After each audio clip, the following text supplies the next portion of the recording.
Hello बच्चों, welcome to trending tutor. स्वागत है आपका एक बार फिर से ट्रेंडिंग ट्यूटर पे।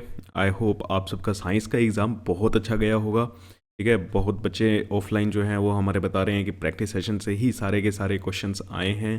तो आप भी कमेंट करें कि आपका साइंस का एग्ज़ाम कैसा गया है। और लेक्चर स्टार्ट करने से पहले आपके लिए एक अनाउंसमेंट कि जो भी बच्चे क्लास 11th में जा रहे हैं, क्लास 12th में जा रहे हैं, उन सब के लिए पूरा का पूरा सिलेबस, जी हाँ, पूरा का पूरा सिलेबस 1 अप्रैल से स्टार्ट हो जाएगा और वो भी बिल्कुल फ्री। सारे के सारे लेक्चर्स फ्री रहेंगे। कहाँ रहेंगे? यूट्यूब पे ही रहेंगे, आपके अपने फेवरेट प्लेटफॉर्म पे। ठीक है, पीडीएफ्स आपको मिलेंगी, जैसे ही पता है आपको लेक्चर की पीडीएफ भी मिलती है, साथ ही साथ आपको डीपीपीज भी मिलेंगी। ठीक है, डेली प्रैक्टिस प्रॉब्लम्स और टेस्ट सीरीज़ भी यहाँ पे आपको दे दी जाएगी। टेलीग्राम चैनल है, वहाँ पे आप जाके ज्वाइन कर सकते हो। ठीक है, वहीं पे आपको ये सारा का सारा फ्री मटेरियल मिलने वाला है। ठीक है, लेक्चर नोट्स भी आपको मिलेंगे, जैसे आप इस लेक्चर के भी आप डाउनलोड कर सकते हो। तो क्लास 10th से क्लास 12th के पीसीएम तक के जितने भी नए बैचेस होंगे, मींस क्लास 11th पीसीएम और क्लास 12th पीसीएम बिल्कुल फ्री रहने वाला है।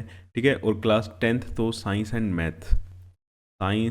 मैथ ये चीज़ें बिल्कुल फ्री रहने वाला है। कोई आपको परचेज़ करने की ज़रूरत नहीं पड़ेगी कहीं और से कोई भी कोर्स।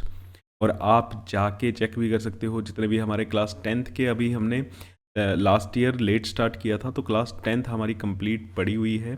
ठीक है, मेजॉरिटी पोर्शन साइंस का वहाँ पे पड़ा हुआ है और सारे question as it is paper में आए हैं। बच्चों का बहुत अच्छा गया है साइंस का एग्ज़ाम। ठीक है, तो जाके अपने कमेंट्स भी ड्रॉप करो कि आपका कैसा गया है।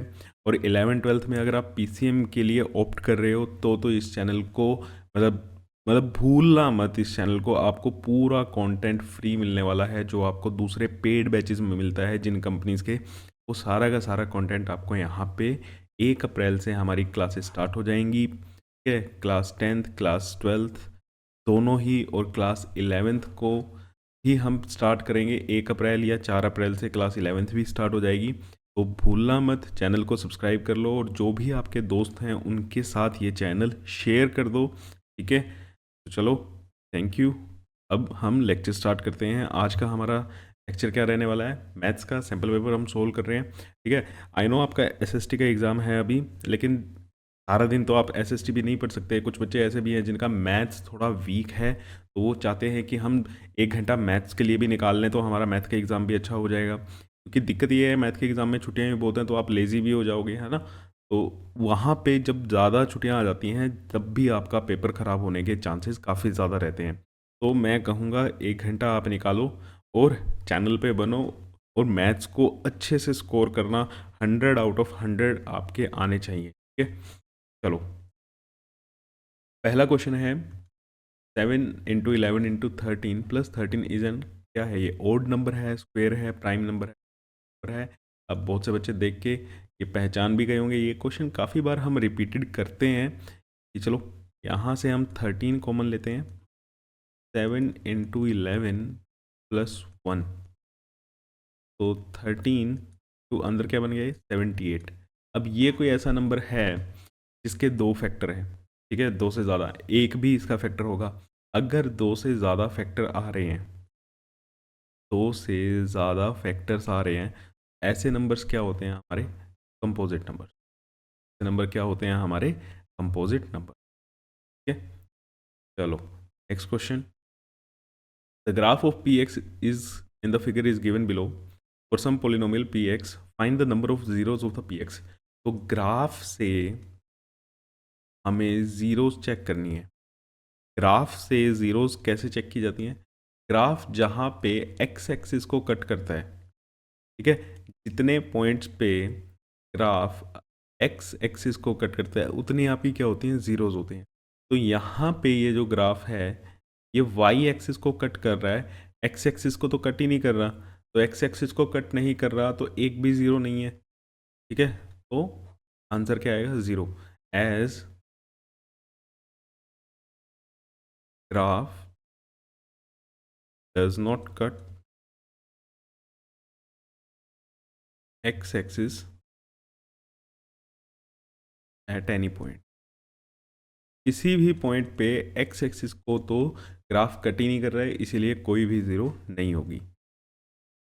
चलो नेक्स्ट क्वेश्चन है। क्वेश्चन क्या कह रहा है कि y इज इक्वल टू 0 एंड y इज इक्वल टू -6। दो लाइंस दी हुई हैं। एक इक्वेशन है y इज इक्वल टू 0 और दूसरी इक्वेशन है y इज इक्वल टू -6। तो इनका बताना है कि ये पेयर ऑफ लीनियर इक्वेशंस जो हैं इनका नो सॉल्यूशन है, इनफाइनाइट मैनी सॉल्यूशन है, ठीक है। कितने सॉल्यूशंस इनके बनेंगे। देखो दो लाइन जितने पॉइंट्स पे कट कर रही होगी उतने ही क्या हो जाएंगे, हमारे सॉल्यूशन बनेंगे। तो अगर हम ड्रॉ करें, अगर मैं y is equal to 0, Y is equal to 0 मतलब y 0 ही रहेगा, x की कोई भी वैल्यू हो, ठीक है। x की कोई भी वैल्यू हो तो ये लाइन ऐसे y इज इक्वल टू 0, ये ग्रीन कलर से दिखाई है, ये हमारी y इज इक्वल टू 0 की लाइन रहेगी। और y is equal to -6, y is equal to -6 ये वाली लाइन रहने वाली है। दोनों के दोनों क्या है, पैरेलल हैं, कहीं पे इंटरसेक्ट नहीं कर रही हैं, तो इनका कोई भी सॉल्यूशन नहीं होगा, ठीक है। यूनिक सॉल्यूशन भी नहीं है, इनफाइनाइट मैनी सॉल्यूशन, एक भी जगह पे कट नहीं कर रही हैं, तो इनका कोई सॉल्यूशन नहीं होगा, ठीक है। चलो नेक्स्ट क्वेश्चन आपकी स्क्रीन पे।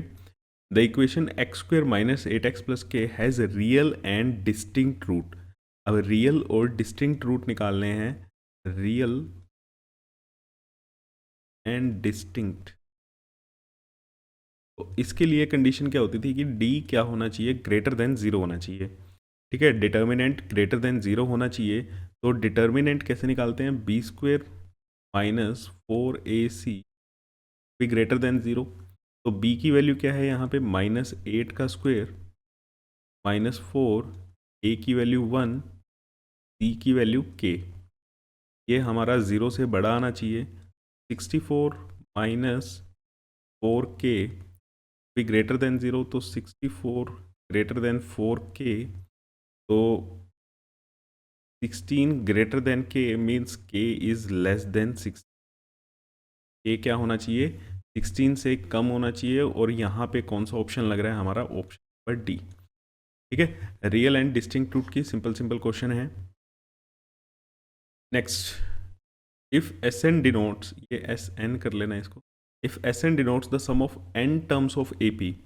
अगर एस एन से हम सम ऑफ एन टर्म्स लिखते हैं ए पी का, with first term A and common difference D, such that ये क्या है, S X upon S K X is independent of x. मतलब एस एक्स और एस के एक्स की जो वैल्यू आएगी उसमें एक्स की टर्म नहीं आनी चाहिए। और एक्स की टर्म ना आए तो इनमें से कौन सी कंडीशन होगी इसको, जो इस चीज़ को फुलफिल करेगी कि ऐसा करने पे हमें एक्स इस इक्वेशन में, इस रेशियो में हमें नहीं मिलेगा, ठीक है। चलो इसको सोल्व करते हैं। देखो एस एन क्या होता है, n/2 2a plus n-1d। S N का फॉर्मूला सबको पता है, ये होता है। अब हमें निकालना है एस एक्स, मतलब n को किससे रिप्लेस कर दो आप, x से। n की जगह पे आप x रखो, तो ये क्या हो जाएगा, x/2 2a प्लस x-1d और एस के एक्स। अब n की जगह पे क्या रखो, kx रखो, kx/2 2a प्लस kx-1d। अब हमें लेनी है इनकी ratio, S X upon S K x. तो x/2 2a प्लस इस d को मैं अंदर मल्टीप्लाई कर देता हूँ, xd माइनस डी। सिमिलरली नीचे भी kx/2 2a plus k x को मल्टीप्लाई कर देते हैं, kxd minus D.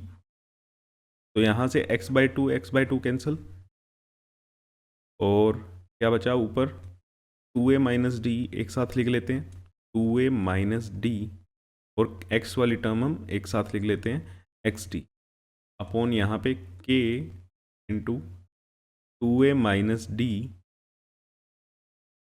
Plus k x. ये चीज़ है। अब हमें चाहिए जो हमारी ये रेशो बनी एस एक्स अपॉन एक्स के एक्स की, इसमें एक्स वाली टर्म ना आए, एक्स वाली टर्म ना आए, तो मीन्स एक्स और एक्स क्या हो जाए, अगर यहाँ से कैंसिल हो जाए तो हमारी इस इक्वेशन में जो हमारा बन रहा है इसमें एक्स की टर्म कैंसिल हो जाएगी, तो एक्स आएगा नहीं, हमें वही चाहिए इंडिपेंडेंट ऑफ एक्स। तो ऐसे कब आ सकता है, देखो जब तक यहाँ पे न्यूमरेटर में इस वैल्यू में भी कुछ रहेगा, यहाँ पे भी और यहाँ पे भी अगर ये कुछ ना कुछ वैल्यूज रहेंगी, तब तक तो आपका एक्स कैंसिल नहीं हो सकता है ना, तब तक तो आप x को यहाँ से डिलीट नहीं कर सकते। तो मीन्स हम चाहते हैं कि ये वाली टर्म और ये वाली टर्म दोनों क्या हो जाए, ज़ीरो हो जाएं, क्योंकि ज़ीरो हो जाएंगी तो x से x हम कैंसिल कर पाएंगे और हमारा जो टर्म बनेगी वो इंडिपेंडेंट होगी x के। तो ऐसे कब हो सकता है, अगर d की वैल्यू 2a के बराबर हो, d की वैल्यू 2a के बराबर अगर हम पुट कर दें तो हमारे x वाली टर्म क्या हो जाएगी, कैंसिल आउट हो जाएगी, एक्स वाली टर्म क्या हो जाएगी, कैंसिल आउट हो जाएगी। तो यहीं से हमारा आंसर आ जाता है कि डी अगर 2a के बराबर होगा तो हमारी इस इक्वेशन में x नहीं आएगा। ठीक है, आंसर हमारा आ गया है, लेकिन हम इसको सोल्व करके देखते हैं आगे। तो एस एक्स अपॉन एक्स के एक्स इज इक्वल टू, अगर मैं d को 2a पुट करूं, ठीक है, यहाँ पे लिख देते हैं if d is equal to 2a, अगर d क्या है हमारा 2a के बराबर है, तो यहाँ पे 2a minus 2a plus x d upon k into 2a minus 2a plus k x d, ये टर्म ज़ीरो हुई, यहाँ से क्या बचा एक्स डी, ये वाली टर्म भी ज़ीरो हो गई, अंदर क्या बचा के स्क्वेयर एक्स डी, तो एक्स डी से एक्स डी कैंसिल, हमारा आंसर क्या आया 1/k²। चलो हमें ये निकालने की ज़रूरत नहीं है, बस आपको ये पता होना चाहिए कि देखो जब आपने d की वैल्यू 2a पुट की तो आपके जो फाइनल आंसर आया उसमें कहीं पे भी x नहीं आ रहा है, 1/k² बन रहा है। S X upon S K X की वैल्यू हमारी क्या आ रही है, 1/k² आ रही है, which is independent of x, is independent of, ठीक है, कब, when d is equal to 2a, condition पे हमारी x से x की टर्म कैंसिल हो रही है। चलो next question, if 3 points 0,0 3√3 3 lambda form equilateral triangle, equilateral triangle then lambda, lambda की वैल्यू हमें निकालनी है। चलो लैम्डा की वैल्यू क्या होगी, 3 पॉइंट्स हैं, लेते हैं a 0,0, b है 3, एंड c इज 3, लैम्डा। ठीक है, तो इक्विलेटरल ट्रायंगल बना रहे हैं ये पॉइंट्स, क्या कर रहे हैं, इक्विलेटरल ट्रायंगल, और इक्विलेटरल ट्रायंगल में क्या होती है, all sides are equal, all sides are equal, तो साइड्स की जो लेंथ होगी वो सेम रहेगी, means A B is equal to B C is equal to C A रहेगा। और डिस्टेंस फॉर्मूला से अगर हम करें तो इनका स्क्वायर भी हम कर सकते हैं कि ए बी का square is equal to B C का square is equal to C A का स्क्वायर। तो इन सबको निकालते हैं, ए बी का स्क्वायर, ए बी का स्क्वायर अगर आप निकालोगे तो क्या रहेगा, 3 माइनस 0 का स्क्वायर प्लस √3 माइनस 0 का स्क्वायर, ये कितना आ गया, 9 + 3 12। अच्छा, जब तीनों ही बराबर हैं तो अब मेरे पास चॉइस है कि ए बी स्क्वायर को मैं बी सी स्क्वायर के इक्वल पुट करूं, ठीक है, या सी ए स्क्वायर के। देखो बी सी अगर मैं निकालूंगा तो कुछ ना कुछ कॉम्प्लिकेटेड सी वैल्यू आएगी, अगर मैं सी ए निकालता हूँ तो यहाँ पे 0,0 है, तो अगर ये 0,0 है तो कैलकुलेशन मेरी सी ए से आसान रहने वाली है। तो मैं सी ए का स्क्वायर निकालता हूँ, 3 माइनस 0 का स्क्वायर प्लस लैम्डा माइनस 0 का स्क्वायर, तो ये क्या आया 9 + लैम्डा। तो यहाँ से A B square is equal to C A square, A B का स्क्वायर आया 12 इज इक्वल टू 9 + लैम्डा, तो यहाँ से लैम्डा की वैल्यू क्या आई, लैम्डा की वैल्यू क्या आई 3। लैम्डा की वैल्यू हमारी कितनी आई है, 3 आई है। और यहाँ पे कोई ऑप्शन नहीं है, यहाँ पे ध्यान रखना, यहाँ पे -3 है, तो ये ऑप्शन नहीं लगेगा, हमारा ऑप्शन नन ऑफ दीज पे जाएगा। आंसर क्या आया, लैम्डा इज इक्वल टू 3। ठीक है, तो जल्दबाजी में मत करना, या अपने पे भी डाउट मत करना कि मेरा तो 3 आ रहा है आंसर में, -3 है, नन ऑफ दीज भी है। बच्चे बहुत घबराते हैं नन ऑफ दीज पे क्लिक करते हुए, क्योंकि मोस्ट ऑफ द टाइम ये आंसर नहीं होता। एक बार हेजिटेशन होती है कि -3 भी आंसर हो सकता है या नहीं हो सकता। ठीक है, चलो next, the coordinate of the mid point of the line segment minus और दिस। तो ये तो मिड पॉइंट निकालने हैं, जस्ट डिवाइड कर दो। मिड पॉइंट निकालना बहुत आसान है, -2 + 4 डिवाइडेड बाई 2, 3 - 5 डिवाइडेड बाई 2। ये कितना आ गया, 1, -1। 1, -1 हमारा नंबर सी। चलो next question, in the given figure find the value of x if DE is parallel to BC। DE और पैरेलल है BC के। अगर DE BC के पैरेलल है, ठीक है, तो हम क्या लिख सकते हैं भाई हमारे लिए, DE is parallel to BC, then we can write AD upon AB।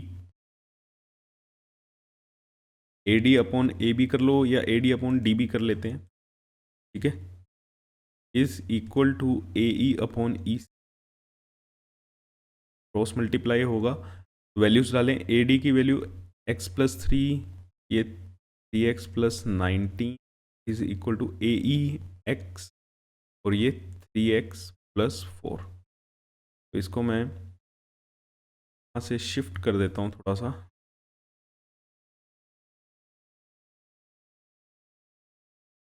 तो क्रॉस मल्टीप्लाई करेंगे, x+3 into 3x + 4 is equal to 3x² + 19। यहाँ से क्या बनेगा, ये 3x² प्लस कितना हो जाएगा, 9 और 4 13 + 12 is equal to 3x² + 19x। तो 3x² से 3x² कैंसिल, यहाँ पे क्या बचा, 12 इज इक्वल टू 6x। तो यहाँ से x की वैल्यू क्या आई, 2। x की वैल्यू क्या आ गई हमारी, 2, ऑप्शन नंबर बी। ठीक है, तो आई होप आप सबके अभी तक हम 8 क्वेश्चन कर चुके हैं। 8 क्वेश्चन में कितने गलत हुए हैं कितने ठीक हुए हैं का ध्यान रखना। चलो नेक्स्ट है, इन the given figure the perimeter ABCD। Perimeter की अच्छा वैल्यू पूछी हुई है, यहाँ पे मैं फिगर दोबारा बनाता हूँ।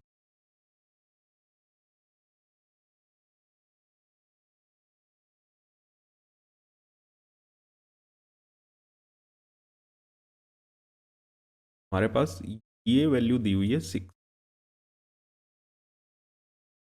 ये वैल्यू है 4,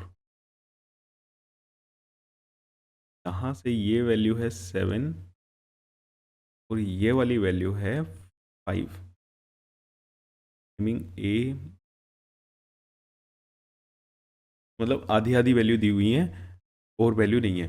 तो हमें क्या लगाना पड़ेगा, टेंजेंट वाला रूल लगाना पड़ेगा कि अगर हम इनको पॉइंट्स, ये क्या हैं, PQRS, तो हम यहाँ से लिख सकते हैं AS और AP आपस में बराबर होंगे, और PB और BQ बराबर होंगे, PQ और CR बराबर होंगे, RD और DS ये क्या होंगे, बराबर होंगे। तो क्या हो गया, 4। तो यहाँ से ये आ गया हमारा 4, ये आ गया हमारा 5, और ये आ गया हमारा 7। ठीक है, और ये आ गया हमारा 6। तो AB की वैल्यू कितनी आ गई, 13।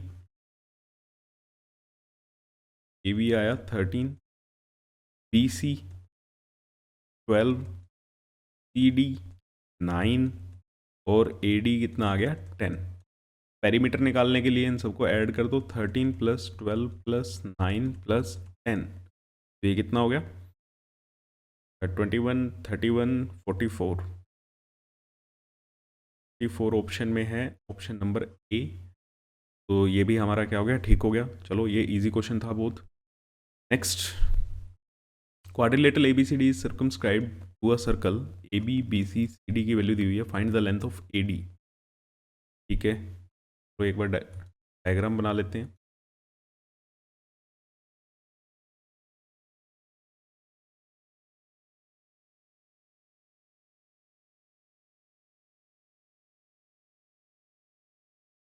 ए बी, इन पॉइंट्स को हम नाम ले देते हैं, कुछ ना कुछ कोई भी नाम दे दो आप। ठीक है, सिमिलरली जैसे P Q R S, A B की वैल्यू है 6, बी सी की वैल्यू है, कंप्लीट वैल्यू है ये 7, सी डी की वैल्यू है 4।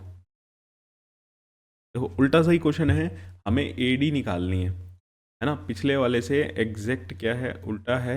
इस बार पूरी हमें लेंथ दी हुई है, इस बार हमें पूरी लेंथ दी हुई है। देखो ए पी और ए एस इक्वल हैं, ठीक है, और बी क्यू और सी क्यू इक्वल हैं, सी आर, बी क्यू और बी पी, बी क्यू और बी पी इक्वल हो गए, सी आर और सी क्यू इक्वल हो गए, डी एस और डी आर क्या हो गया, इक्वल हो गया। ठीक है? जैसे हमने पीछे लिखा था वो चीज़। अब हमें क्या करना है कि ऑपोजिट साइड की लेंथ बना के देखो, ए बी बनाना है। ए बी कैसे बनेगा, अगर ए पी और बी पी क्या हो जाए, ऐड हो जाए, A P plus B P. ठीक है, तो इसको इस हिसाब से लिखना कि लेफ्ट हैंड साइड में सारी की सारी चीज़ें लिखी जाएं और राइट हैंड साइड में भी सारी चीज़ें लिखी जाएं। यहाँ पे C R plus D R is equal to A S plus D S plus B Q plus C Q.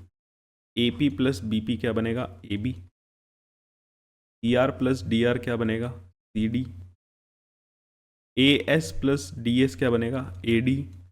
और B Q plus C Q क्या बनेगा, B Q plus C Q क्या बनेगा, बी सी। तो अब आ जाएगा हमारा ए B की वैल्यू है 6, सी डी की वैल्यू है 4, ए डी की वैल्यू हमें निकालनी है और बी सी की वैल्यू है 7। तो यहाँ से ए डी की वैल्यू कितनी आ गई। ठीक है, कोशिश करना है ये रेशो इस हिसाब से लिखो कि लेफ्ट हैंड साइड में जैसे ये ऐड हो रहे हैं ए पी और बी पी, बी पी यहाँ हमारा राइट हैंड साइड में आ रहा है, तो इसको लेफ्ट हैंड साइड में कर लेना। ठीक है, तो इससे होगा क्या कि आपकी अटेम्पटेशन बहुत अच्छी लगेगी, मार्क्स भी आपको टीचर जल्दी दे देगा। चलो नेक्स्ट है, if sine theta plus cos theta is equal to root two cos theta, find the value of cos theta minus sine theta. Find the value of cos theta minus sine theta. चलो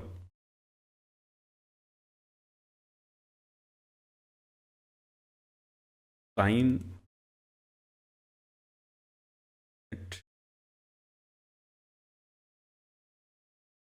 sign theta plus cos theta is equal to root two cos theta. ठीक है, हमें चाहिए cos theta minus sine theta. अगर मैं इसका squaring करूं दोनों side,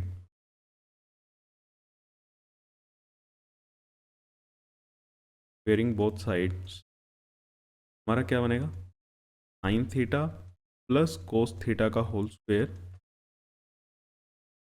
is equal to root two cos theta का होल स्क्वेयर। तो यहाँ से ओपन करेंगे तो ए प्लस बी का whole square sine square theta plus cos square theta plus 2 sine theta cos theta is equal to 2 cos square theta. अब cos square theta वाली terms एक साइड कर लेते हैं, साइन स्क्वेयर थीटा को एक side कर लेते हैं। तो इधर जाएगा तो हमारा ये बन जाएगा कोस square theta, 2 cos square theta minus cos square theta क्या रहेगा, कोस स्क्वेयर थीटा। और ये 2 भी अगर हम राइट हैंड साइड पे ले जाएं, ये term sine theta cos theta is equal to sine square theta, ये बना हमारा। ठीक है, अब यहाँ पे क्या किया जाए, अब हमें बनाना है देखो cos theta minus sine, cos theta minus sine theta. तो जैसे इसकी स्क्वेयरिंग करके, है ना, इसकी हमने स्क्वेयरिंग की थी और हमारा ये परफेक्ट फॉर्मूला बना था, यहाँ पे भी हम एक परफेक्ट फॉर्मूला बना के स्क्वेयर रूट करके, ठीक है, स्क्वेयर स्क्वेयर का फॉर्मूला बन जाएगा और फिर उससे स्क्वेयर रूट से हम आंसर निकाल लेंगे। चलो,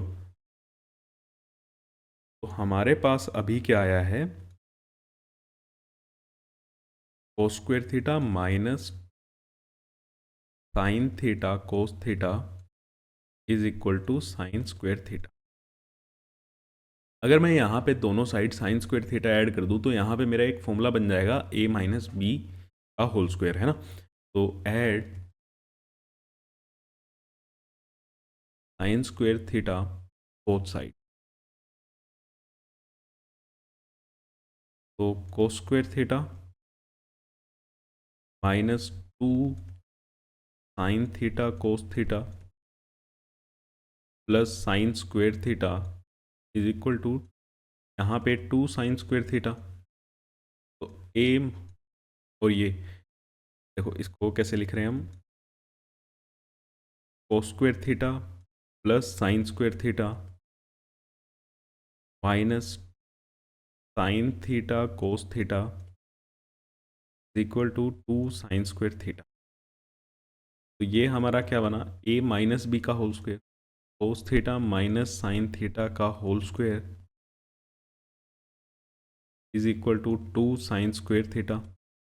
हमें चाहिए cos theta minus sine theta, तो स्क्वेयर रूट कर लो, cos theta minus sine theta की वैल्यू क्या आ जाएगी, √2 sine theta.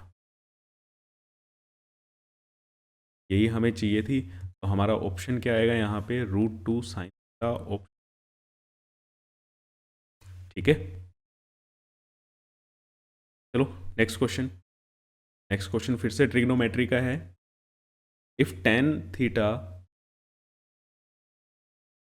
Is equal to a by B, then हमें निकालना है a sine theta plus b cos theta upon a sine theta minus b cos theta, ठीक है।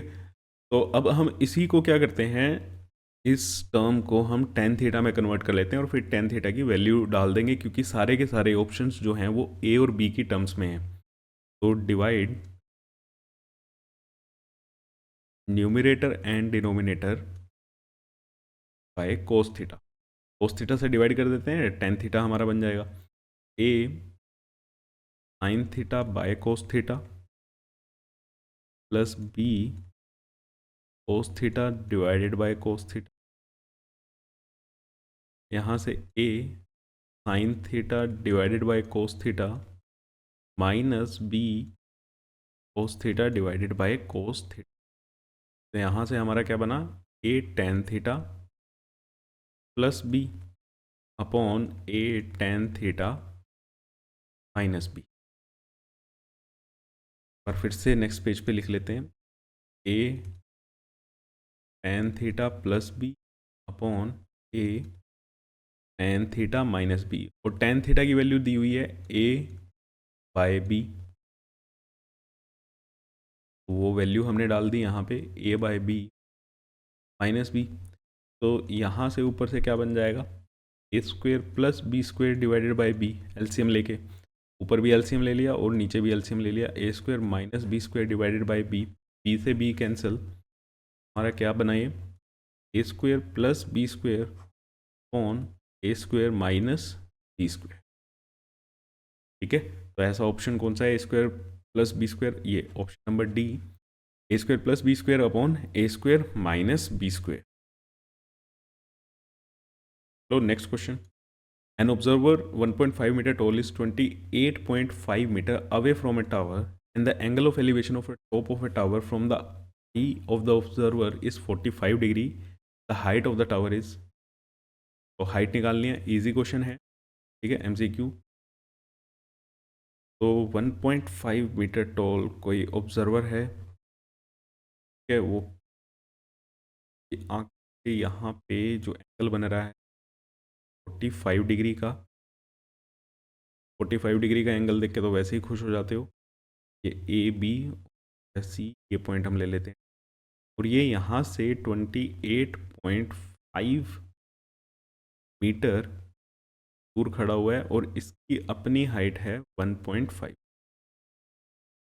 अब ये भी क्या हो गई 28.5, ये कितनी हो गई 1.5।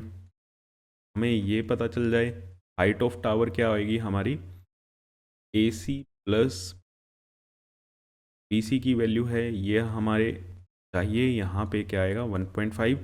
तो ट्राइंगल ए सी डी से tan 45 is equal to A C upon D C. तो A C is equal to क्या आ गया, डी सी इक्वल टू 28.5। तो वैल्यू यहाँ पे डाल देते हैं, 28.5 प्लस 1.5 इज 30। तो हाइट कितनी आ गई हमारी 30, ऑप्शन नंबर ए। ठीक है, 45 वाला एंगल तो आप वैसे ही बहुत जल्दी सोल्व करते हो। चलो next question, question number 14। O is the centre of a circle of diameter 4। ये सर्कल है का डाया दिया हुआ है 4 centimetre, and O A B C is a square. ये एक स्क्वेयर है। If the shaded area is 1/3 times the area of square then the side of square. अच्छा है, ठीक है। हमें जो ये सेक्टर का एरिया है ये दिया हुआ है कि this shaded area is 1/3 times the area of square. यहाँ से देखो हमें साइड निकालनी है स्क्वेयर की, ठीक है। एरिया जो होता है स्क्वेयर का वो क्या होता है, साइड का स्क्वेयर। तो अगर मुझे स्क्वेयर का एरिया पता चल जाएगा तो उसकी साइड भी आ जाएगी। और स्क्वेयर के एरिया में रिलेशन दिया हुआ है दैट शेडेड एरिया, जो शेडेड एरिया है वो 1/3 टाइम्स है एरिया ऑफ स्क्वेयर के। स्क्वेयर के एरिया का 1/3 टाइम्स है, तो एरिया स्क्वेयर का क्या आ गया यहाँ से 3 इंटू शेडेड एरिया। और शेडेड एरिया क्या है, शेडेड एरिया क्या है, एरिया ऑफ सेक्टर। तो देखो एरिया जो है स्क्वेयर का 3 इंटू एरिया ऑफ सेक्टर का formula π/3 θ/360 into pi are square. Radius भी है हमारे पास इस सर्कल की, रेडियस कितनी हो गई 2। अब बात करती है एंगल की। अब देखो एंगल कितना होगा, ये स्क्वेयर है तो ये एंगल कितना होगा भाई 90 डिग्री का होगा। ठीक है, ये एंगल कितना हो गया हमारा 90 डिग्री। तो वैल्यू पुट करते हैं और एरिया निकालते हैं स्क्वेयर का। Area of the square is 3 into 90/360 two pi की टर्म में ही रहने देता हूँ क्योंकि सारे के सारे ऑप्शन पाई की टर्म में है। 2 का स्क्वेयर, तो ये कितना आएगा यहाँ से, क्या आया 1/4। 4 से ये वैल्यू कैंसिल हो गई, 3 पाई। कितना आया 3 पाई, लेकिन ये आया है अभी एरिया, स्क्वेयर का एरिया आया है। अगर मुझे साइड चाहिए, under root of area under root 3 pi. Side क्या है स्क्वेयर की, under root 3 pi. Option again option number 1। ठीक है, थोड़ा सा ध्यान देना था इसमें। तो क्वेश्चन अच्छा था। ठीक है, देखो बताओ ये क्वेश्चन नंबर 14 किस किस का ठीक हुआ है। ठीक है, कमेंट करके बताना कि ऑप्शन नंबर 14 किस किस का ठीक हुआ है। Next, area of segment of a circle of radius R and central angle 90 degree. तो सेगमेंट है, ठीक है, area of segment of a circle of radius R and central angle is 90 degree. Central angle हमारा 90 degree है। Area of segment हमें निकालना है, ये तो यहाँ से एरिया जो आएगा सेगमेंट का, that is area of sector minus area of triangle. Triangle को नाम दे देते हैं ए बी।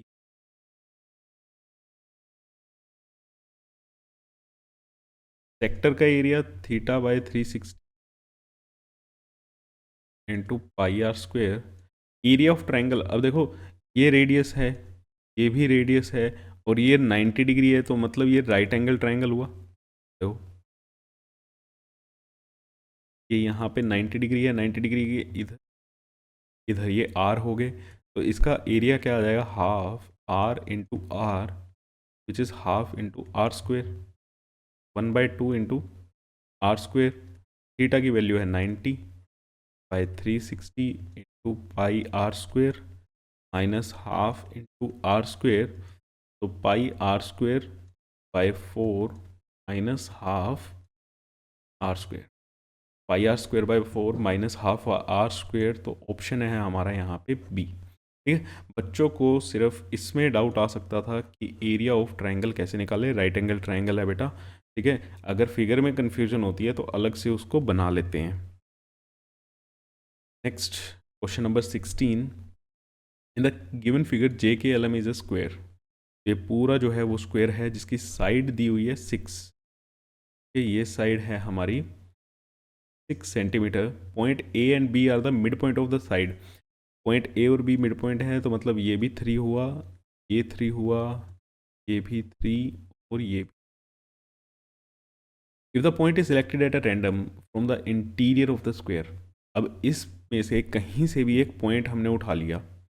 ठीक है, व्हाट इज द प्रोबेबिलिटी, अच्छा ये प्रोबेबिलिटी का क्वेश्चन है, what is the probability that the point will be chosen from the interior of triangle J A B. ये जो अंदर ट्रायंगल बना हुआ है, कोई हम अगर ये पॉइंट मान लो, ये पॉइंट हमने ले लिया पी। ठीक है, इस पी पॉइंट की क्या प्रोबेबिलिटी होगी कि ये पॉइंट इस ट्रायंगल में लाई करे। तो प्रोबेबिलिटी क्या होगी इसका, भैया ये पॉइंट यहाँ भी हो सकता है, ये पॉइंट यहाँ भी हो सकता है, ये पॉइंट यहाँ भी हो सकता है, कहीं पे भी उठा सकते हो इस जे ए बी में। तो जे ए बी का जो एरिया आएगा, अगर उसके अंदर अंदर रहा हमारा, ठीक है, तो ये पॉइंट पी उसी के अंदर रहेगा। ठीक है, एरिया मतलब हमें लेना पड़ेगा, एरिया में से कहीं पे भी, ये बिल्कुल एक्सट्रीम पे आप यहाँ पे भी पॉइंट चूज कर सकते हो, यहाँ पे भी उठा सकते हो, यहाँ पे भी ये पॉइंट हो सकता है। तो area of triangle J A B, और ठीक है, किसमें से, इस पूरे के पूरे स्क्वायर में से, तो area of square J K L M, ये हमारी प्रोबेबिलिटी निकलेगी। तो एरिया ऑफ ट्रायंगल, देखो area of J K L M तो बहुत इजी है, साइड का स्क्वायर कर देंगे, 6 का स्क्वायर करेंगे तो 36। सिंपल सी बात है, 6 का स्क्वायर हो गया हमारा। अब ट्रायंगल हमें निकालना है, एरिया ऑफ ट्रायंगल निकालना है जे ए बी। तो जे ए बी का एरिया कैसे निकालें, अब ये देखो, ये 6 है, ये 90 डिग्री है, ये एक ट्रायंगल, मैं इसको शेड करता हूँ, ये एक ट्रायंगल बना, ऐसे ही ये एक ट्रायंगल बन गया, और ये एक ट्रायंगल बन गया। तो पूरे इस स्क्वायर में से इन 3 ट्रायंगल का अगर मैं एरिया माइनस कर दूं, तो मुझे अंदर वाले ट्रायंगल जे ए बी का एरिया मिल जाएगा, है ना। चलो, तो एरिया ऑफ ट्रायंगल जे ए का एरिया जो होगा वो क्या होगा, area of square J K L M minus area of triangle J K A minus area of triangle A L B minus area of triangle J M B. Area of J K L M square है, इसका area हो गया 36। इसका area कितना हो जाएगा, जे K ए, half 6 into 3, इसका area कितना हो जाएगा, ए एल बी का 3 इंटू 3, और सिमिलरली इसका एरिया कितना हो जाएगा, ये जे एम कितना होगा, 6 to 3। तो यहाँ से हमारा कितना आया, 36 -9 -9/2 तो ये कितना हो गया, 9 और 9 18, 18 45/2, 36 -45/2, तो ये 72 -45/2 विच इज इक्वल टू 27/2। तो प्रोबेबिलिटी क्या आएगी, 27/2 डिवाइडेड बाय 36, 27/2 डिवाइडेड बाय 36। तो इसको सोल्व करके ये कितना आएगा, 3/8। ठीक है, और क्या आ गया ये, 3/8। क्लियर है। चलो चलते हैं नेक्स्ट क्वेश्चन पे। नेक्स्ट क्वेश्चन फिर से प्रोबेबिलिटी का है। ठीक है, a bag contain 5 red balls and n green ball. If the probability of drawing a green ball is 3 times that of red ball, then the value of n। जो probability है, ठीक है, of drawing a green ball निकालने की जो probability है is 3 times the probability of getting a red ball. Lal ball निकालने की प्रोबेबिलिटी से 3 गुना ज़्यादा है। तो प्रोबेबिलिटी ऑफ ग्रीन बॉल कितना होगा, ग्रीन बॉल है कितनी हमारे पास, n है, और टोटल बॉल्स कितनी होगी, 5 + n। Similarly 3 into probability of getting a red ball, Lal ball निकालने की प्रोबेबिलिटी क्या होगी, टोटल लाल बॉल कितनी है, 5, और टोटल बॉल कितनी होगी, 5 + n। तो यहाँ से ये कैंसिल, तो n की वैल्यू कितनी आ गई हमारे पास, तो नंबर ऑफ ग्रीन बॉल्स कितनी आ गई, 15, n की वैल्यू। ठीक है, तो इजी क्वेश्चन था। चलो नेक्स्ट पे। नेक्स्ट क्वेश्चन क्या कहता है, कंसीडर द टेबल 60 स्टूडेंट्स हैं हमारे, sum of lower limit of modal class, sum of lower limit of modal class and upper limit of median class. Okay, modal class की lower limit, पहले मुझे model class यहाँ पे निकालनी पड़ेगी। Model class क्या होगी हमारी, देखो मॉडल क्लास क्या होगी, जिसकी फ्रीक्वेंसी क्या है, सबसे ज़्यादा है, और सबसे ज़्यादा फ्रीक्वेंसी किसकी दिख रही है, 16, विच इज इक्वल टू 150, 155। हमें यहाँ से क्या पिक करना है, लोअर लिमिट। हमारे लिए लोअर लिमिट क्या आ गई, 150। मीडियन क्लास, मीडियन क्लास कैसे निकलेगी, तो मीडियन क्लास के लिए पहले मुझे n/2 निकालना पड़ेगा। n/2 कितना आएगा, टोटल 60 हैं, तो n/2 क्या आ गया, 30। n/2 मेरा क्या आया, 30। तो n/2 अगर मेरा 30 है, ठीक है, तो मेरी मीडियन क्लास क्या होगी, 30 से 37, 28, 150, 150 से 160, 155, 160, 165। चलो हमारा क्या होगा, मीडियन क्लास क्या होगी हमारी, 160 से 165, 160 से 1, और इसकी हमें चाहिए अपर लिमिट।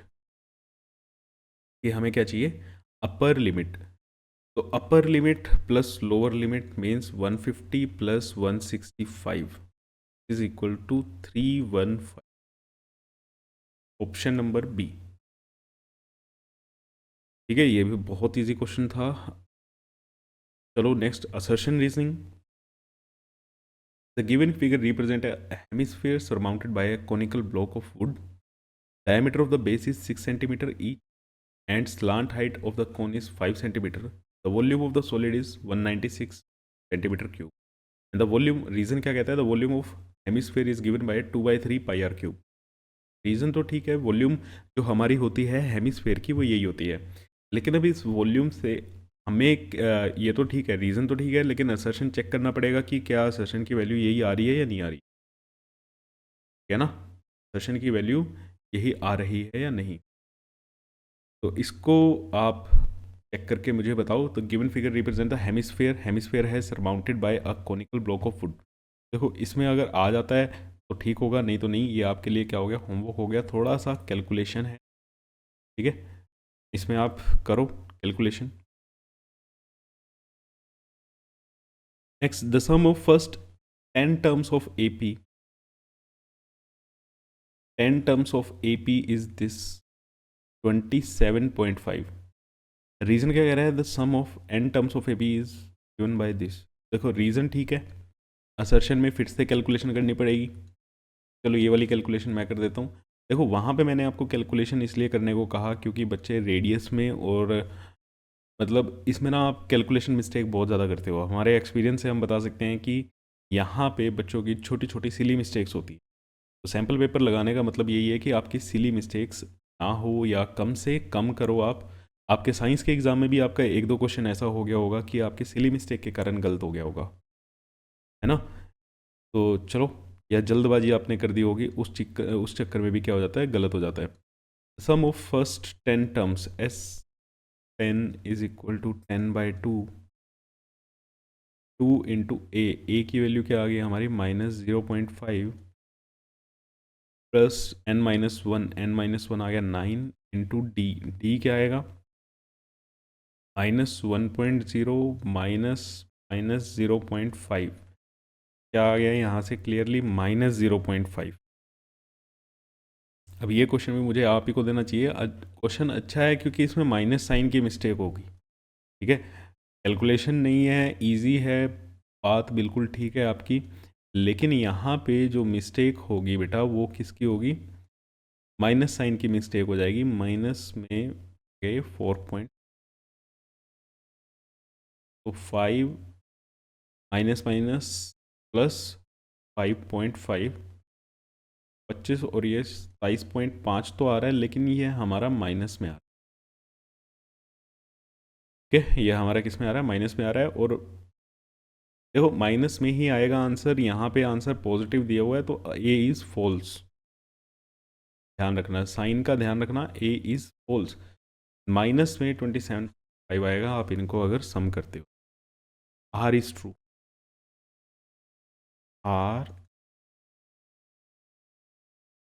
ठीक है।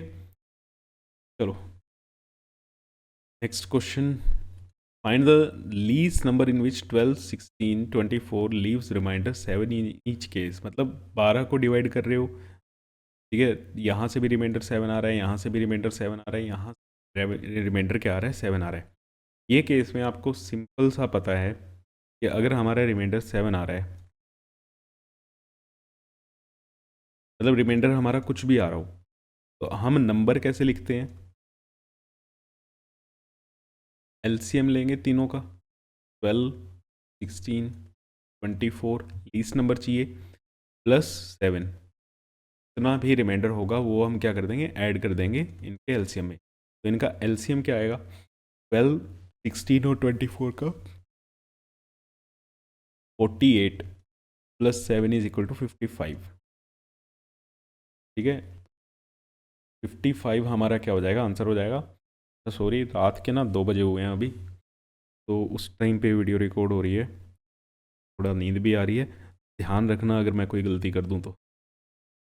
चलो, triangle ABC, P and Q are points on the side AB and AC respectively, such that PQ is parallel to BC। चलो पहले डायग्राम बनाते हैं।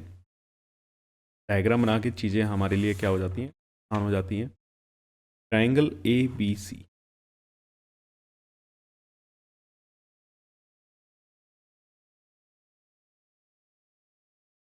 P AB की साइड पे है, ठीक है, और ये हमारा रहा दिया हुआ है PQ और BC बराबर हैं।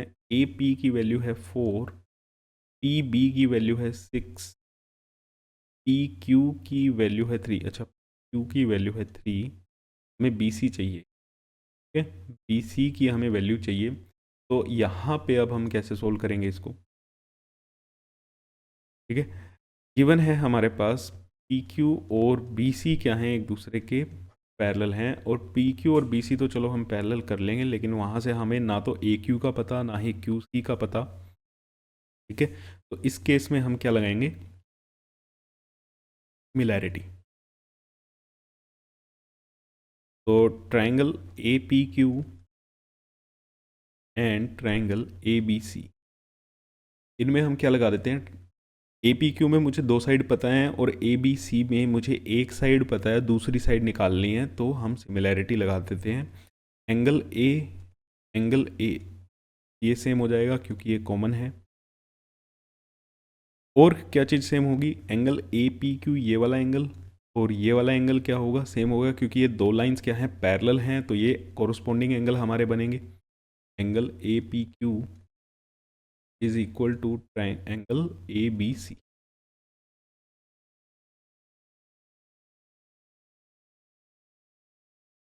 कॉरस्पॉन्डिंग एंगल बनेंगे, तो हमारा ए सिमिलैरिटी से, by A similarity, triangle A P Q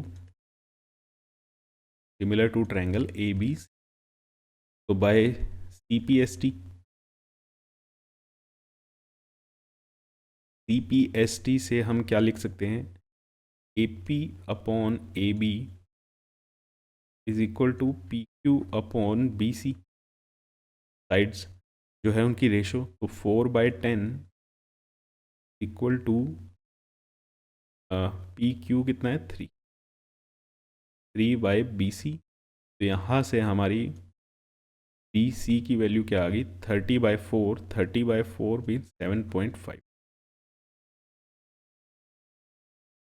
की वैल्यू क्या आई हमारी? 7.5। ठीक है। अब ये एक चीज़ मैं कहना चाह रहा हूँ, देखो प्रैक्टिस सेशन आप करोगे, मैथ्स आप सोल्व करोगे, अभी आपका एसएसटी का भी पेपर है, तो अभी तो आप रफली सोल्व कर लो, लेकिन लास्ट के जो डेडिकेटेड मैथ का एग्ज़ाम जब आपने देना है, तो 4-5 दिन पहले या एक हफ़्ता पहले मैं कहूँगा रिटर्न में प्रैक्टिस स्टार्ट करना कि कैसे अच्छे से लिखा जाता है। इसीलिए यहाँ पे मैंने थोड़ा ठीक लिखने की कोशिश की है। ठीक है। और आपको ये करना है, क्योंकि कई बच्चे ऐसे होंगे जिनका साइंस का एग्ज़ाम कंप्लीट भी नहीं हुआ होगा। ठीक है। मैथ में उनको मैथ आता है, लेकिन टाइम मैनेजमेंट में आप गड़बड़ कर दोगे। टाइम मैनेजमेंट अगर सही से नहीं हुई, एक आधा क्वेश्चन रह गया, तो फालतू में ही, मतलब आता भी होगा आपको तब भी फुल मार्क्स आप नहीं ला पाओगे। तो थोड़ा सा अपनी प्रेजेंटेशन पे भी अब ध्यान रखना। ठीक है, जैसे जैसे आप सैम्पल पेपर लगाते हो। चलो next. If a circle touches the side BC of a triangle ABC at point P and extended side AB and AC at Q and R respectively, prove that AQ is equal to AB plus BC plus C.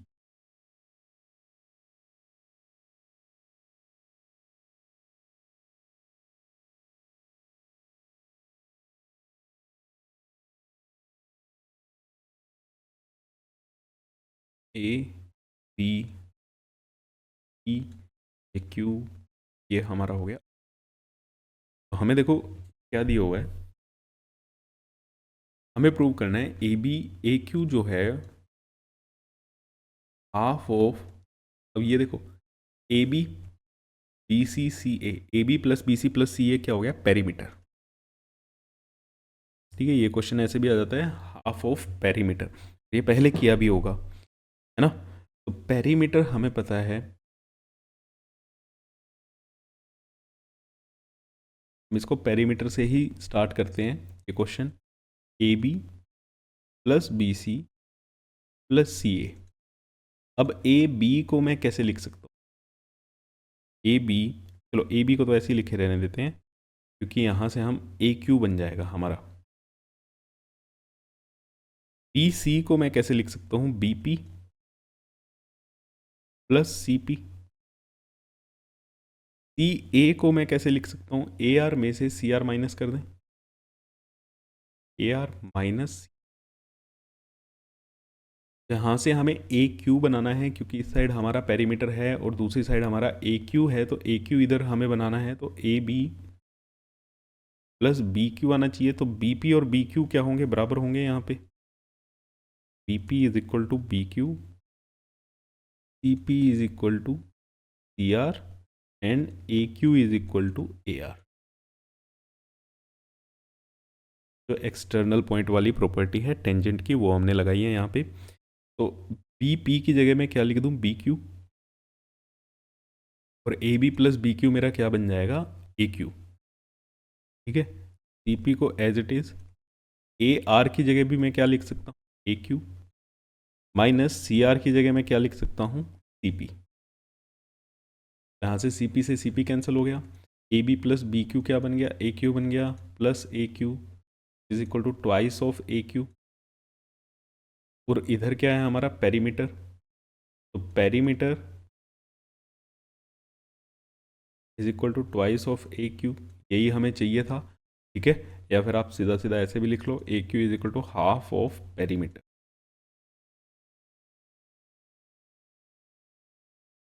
ठीक है, तो ये question easy था, कई बार किया भी हुआ है आपने, यू नो, और ये भी कई बार किया हुआ है, साइन की पावर 4 कोस की पावर 4 देखते ही याद आ जाता है।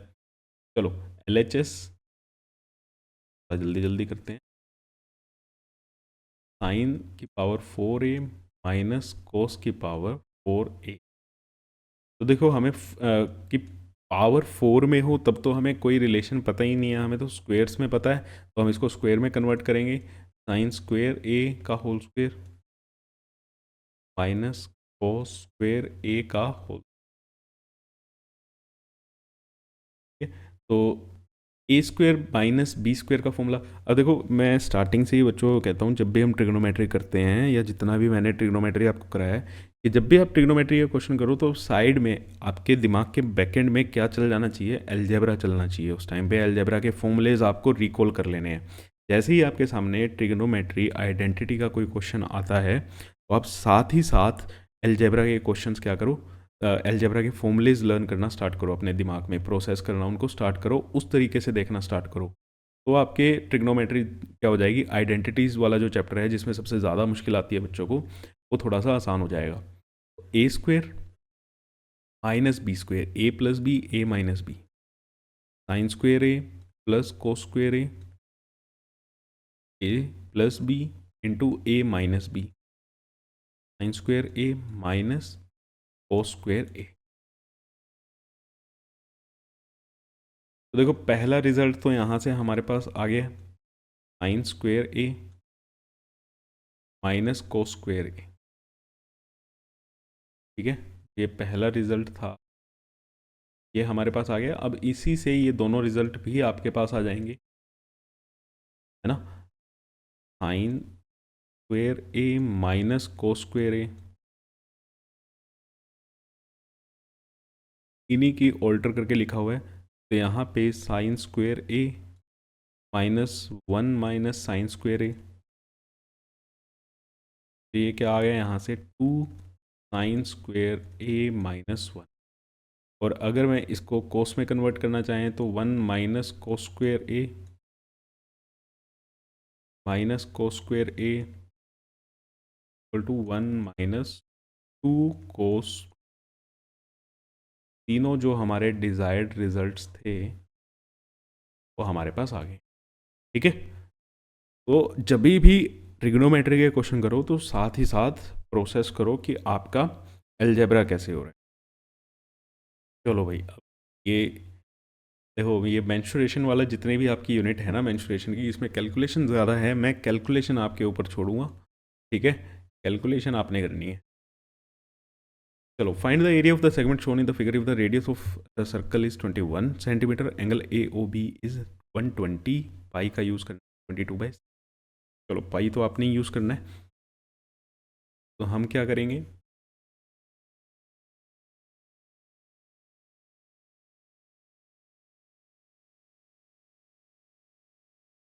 ये कुछ है हमारा ए ओ ए बी, ये 21 है, ये हमें निकालना है। एरिया ऑफ सेगमेंट कैसे निकलेगा, area of sector minus area of triangle. ठीक है, अभी भी हमने ये क्वेश्चन किया था, area of segment is equal to area of sector minus area of triangle A B C. अब एरिया ऑफ सेक्टर तो आ जाएगा आराम से 120 बाई 360 इंटू पाई इंटू का स्क्वायर, माइनस अब ट्राइंगल का एरिया कैसे निकलेगा, ट्राइंगल की साइड हमें पता है, अब ये वाला ट्राइंगल जो है ये 90 डिग्री नहीं है, ये 120 डिग्री है। ठीक है, इस ट्राइंगल को ही हम अगले पेज पे उठाते हैं।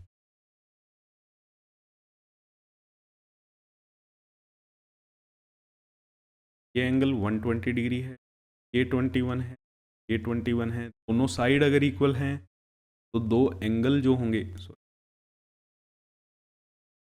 ओ ए बी, दोनों साइड इक्वल हैं तो ये दोनों एंगल क्या होंगे, इक्वल होंगे। इक्वल होंगे तो ये भी 30, ये भी 30, क्योंकि टोटल तो 180 होना है, तो 30 30 आ गया। यहाँ पे हम क्या करते हैं, एक परपेंडिकुलर ड्रॉ करते हैं, पॉइंट को हम दे देते हैं एम। तो ओ एम और ए बी फॉर्मूला क्या बनेगा, half base into height. Base हो गया हमारा ए बी और हाइट होगी हमारी ओ एम। तो ए बी कैसे निकलेगी, देखो ट्राइंगल ट्रिग्नोमेट्री लगाओ। ये एंगल 30 है, ये 21 है आपके पास, और ये हाइट आप निकाल सकते हैं। ठीक है, अब इस ट्राइंगल में ये दोनों लेंथ आप ए एम भी निकाल सकते हो और ओ एम भी निकाल सकते हो। क्लियर। तो अगर हम साइन थीटा लगाते हैं, sine 30 perpendicular upon hypotenuse O M upon A O, और अगर तुम क्या करते हो कोस 30 लगाते हो तो क्या आ जाएगी, ए एम ऑन ए ओ। तो यहाँ से ए एम की वैल्यू क्या आएगी, 21, ए ओ क्रॉस मल्टीप्लाई कर दो, और कोस 30 कितना होगा, √3/2।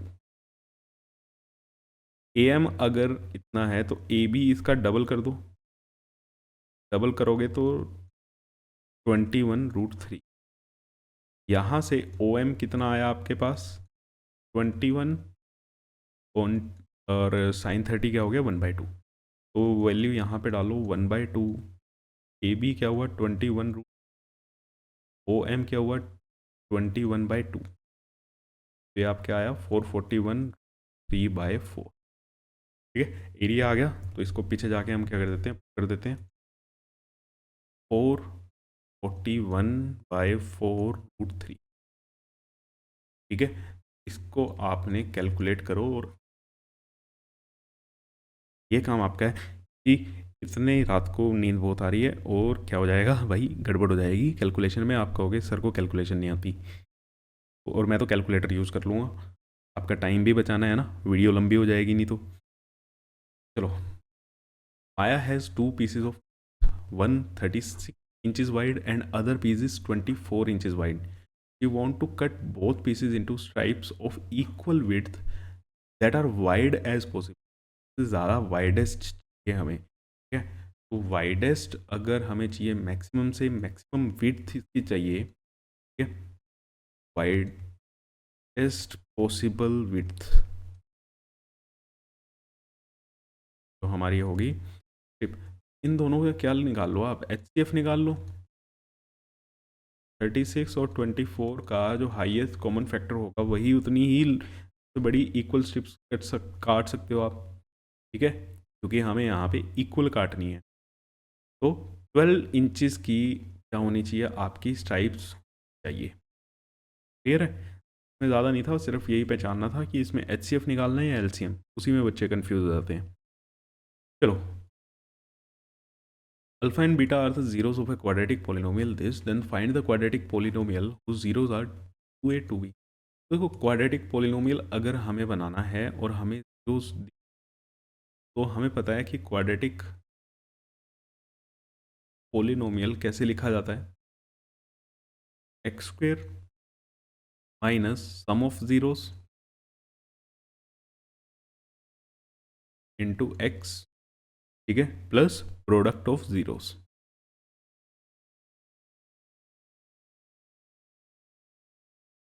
Product of zeros. तो हमें जो यहाँ पे जीरोस यूज करनी है वो कौन सी करनी है, 2 alpha and 2 beta. x² minus 2 alpha plus 2 beta, sum of zeros तो यही होगा 2x, plus product of zeros 2 alpha into 2।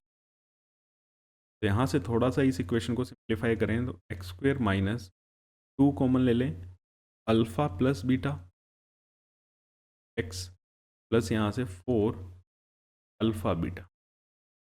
तो हम अल्फा प्लस बीटा और अल्फा बीटा की वैल्यू तो हम यहाँ से निकाल सकते, 4x² प्लस 4x प्लस 1। तो यहाँ से अल्फ़ा प्लस बीटा क्या आएगा, minus B by A equal to -1, और अल्फ़ा बीटा क्या आएगा, C by A equal to by 4। Value यहाँ पे डाल दो, x² -2, अल्फ़ा बीटा की वैल्यू क्या आई, -1, x प्लस 4 इंटू 1/4। हमारी इक्वेशन क्या आ गई, x² plus 2x, quadratic equation हमारी क्या बन गई, x² प्लस 2x प्लस 1। ठीक है, चलो next. The sum of two digit the sum of digits of a 2 digit number is 9। अगर कोई 2 डिजिट का नंबर है, ठीक है, हम डिजिट्स ले लेते हैं। डिजिट्स क्या हो गए हमारी, X and Y, X and Y. Y जो है वो टेंस प्लेस पे है, ठीक है, ऐसा मान लेते हैं। तो इनका सम दिया हुआ है 9 है, x plus Y is equal to, and also 9 times this number is twice the number obtained by reversing the order of digits. तो हम कोई नंबर, इनसे जो नंबर बनेगा, ठीक है, इन डिजिट्स का यूज़ करके जो हमने नंबर बनाया, हमारा क्या बना, x प्लस 10y। वो कह रहे हैं कि 9 टाइम दिस नंबर, इस नंबर का 9 टाइम्स कर दो, क्या कर दिया, is equal to twice the number obtained by reversing the order. Reversing the order मतलब y प्लस 10x। चलो सोल्व करते हैं equation. 9x plus 90y is equal to 2y plus 20। यहाँ से क्या आया, 11x minus 88 Y is equal 0, means x minus 8y is equal. एक equation हमारी ये आई है, एक इक्वेशन हमारी ये रही, दोनों को सोल्व कर लेते हैं। x plus Y is equal to 9, x minus 8y is equal to 0, minus plus minus x यहाँ पे कैंसिल हो गया, 9y इक्वल टू 9, तो y की वैल्यू आ गई यहाँ 1। अगर y की वैल्यू 1 है तो x की वैल्यू क्या आ गई, 8। फाइंड द नंबर, क्या आ जाएगा, x प्लस 10y, यहाँ पे 8 प्लस 10। ओके, तो सिंपल क्वेश्चन है ये भी। चलो, अब लग रहा है सिंपल नहीं है, ये भी क्वेश्चन बहुत बार किया हुआ है ना। ये क्वेश्चन भी आप पहचान ही गए होंगे देखते ही डायग्राम। होमवर्क दे दे, चलो होमवर्क में आपको ना केस स्टडीज़ देंगे, ये क्वेश्चन हम सोल्व करते हैं, मेरी भी नींद चली जाएगी। चलो नेक्स्ट पेज पे चलते हैं, इसको डायग्राम को हम यहाँ लेते हैं कि 2 टेंजेंट है टीपी टीपी में। प्रूफ देखो क्या करना है, पी टी क्यू इस वाला angle is twice the O P Q. चलो ऐसे ही होती है ना कि जब करे हुए क्वेश्चन बिल्कुल डिट्टो करे हुए क्वेश्चन अगर आते हैं, साइंस में भी ऐसा ही हुआ था, है ना। साइंस में भी जो एग्जैक्ट क्वेश्चन आपने अटेम्प्ट किए थे, कुछ तो बिल्कुल ही सेम आए थे, स्टेटमेंट भी चेंज नहीं थी, जो आपने सैम्पल पेपर लगाए थे। तो लो जी, एक ये एंगल है और एक ये एंगल है हमारा। देखो T P is equal to T Q, tangent वाली प्रॉपर्टी। और अगर ये चीज़ बराबर है, ठीक है, अगर ये चीज़ बराबर है तो यहाँ पे ये वाला एंगल जो है टी और टी क्यू पी, ये वाला एंगल भी बराबर होगा। Therefore angle T P Q equal to triangle T Q. एक बार हम इसका ना वो लिख लेते हैं, हमें प्रूव क्या करना है, P T Q twice of angle O P Q. P T is twice of angle O P Q, ये रहा। तो चलो यहाँ से हमें एंगल चाहिए O P Q. O P Q को हम कैसे लिख सकते हैं, ओ पी क्यू को हम कैसे लिख सकते हैं? ये पूरा एंगल, सॉरी, ये पूरा एंगल क्या होगा? 90। 90 में से टी पी क्यू माइनस कर दें, angle O P equal to 90 minus angle T P. अब हमें खेल चाहिए सिर्फ टी पी क्यू एंगल का। एंगल सम प्रॉपर्टी लगाते हैं, तो ट्रायंगल टी पी क्यू में एंगल पी टी क्यू, ठीक है, plus angle T P Q plus angle T Q P is equal to कितना होगा? 180। इज इक्वल टू एंगल क्या हो गया? 180। तो यहाँ से T P Q, P T Q, P T Q, P T, ये वाला एंगल हमें चाहिए, ठीक है। तो ये वाला एंगल हमें चाहिए, तो यहाँ से पी टी और यहाँ से हमें चाहिए टी पी क्यू, तो हटा देते हैं। Twice of angle T equal to 180 is equal to 180। Clear है? तो अब यहाँ से जो एंगल आएगा टी, वो क्या आया? 180 minus angle P divided by 2, means 90 minus angle P Q divided by.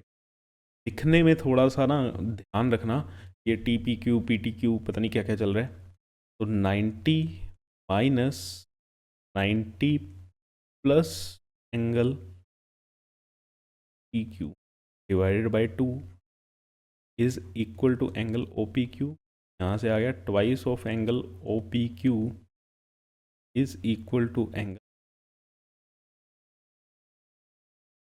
ये हो गया हैंस प्रूफ। एंगल 1 2 3 करके करना चाहते हैं, कुछ बच्चे वैसे भी करते हैं, बट ऐसे करो लेकिन ध्यान से करो इसको। कहाँ पे टी पी क्यू लिखना है, कहाँ पे पी टी क्यू लिखना है, क्योंकि एग्जामिनर भी ऐसे क्वेश्चन को बड़े ध्यान से चेक करता है। Next question, in the given figure P T और टी क्यू, ठीक है, टेंजेंट्स हैं एक्सटर्नल पॉइंट पी से। फिर से टी पी क्यू 70 दे रखा है, टी आर क्यू हमें निकालना है। ये अच्छा क्वेश्चन है, ठीक है। देखो है तो सेम ही क्वेश्चन, बस उसमें एक प्रॉपर्टी और लग जाएगी जो आपकी क्लास 9 की थी।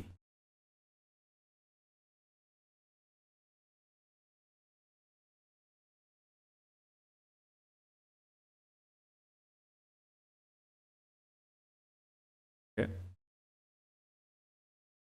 पर P T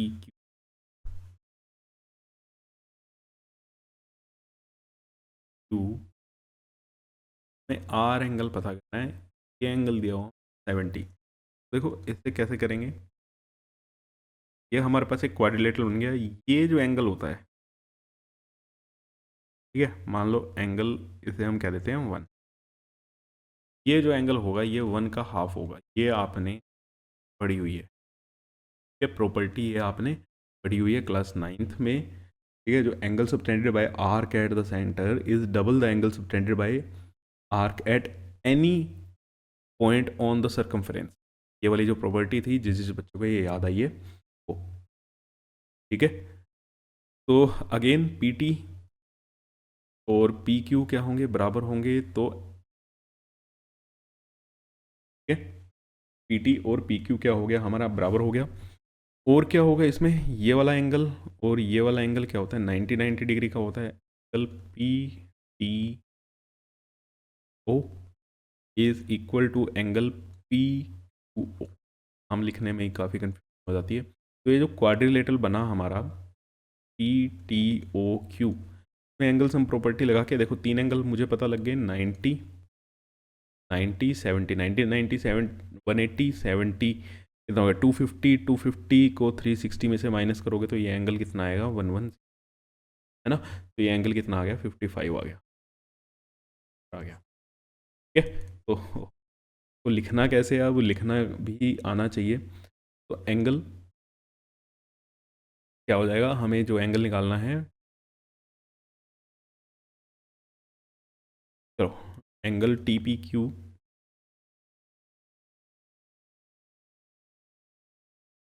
plus angle O T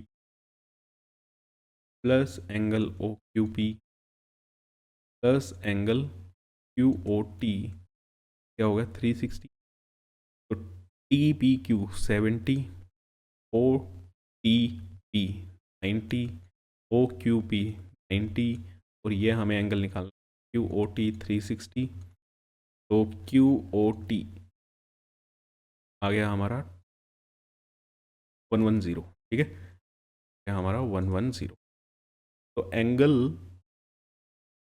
T R Q is equal half of angle O Q O T equal to half of 110 equal to 55 degree.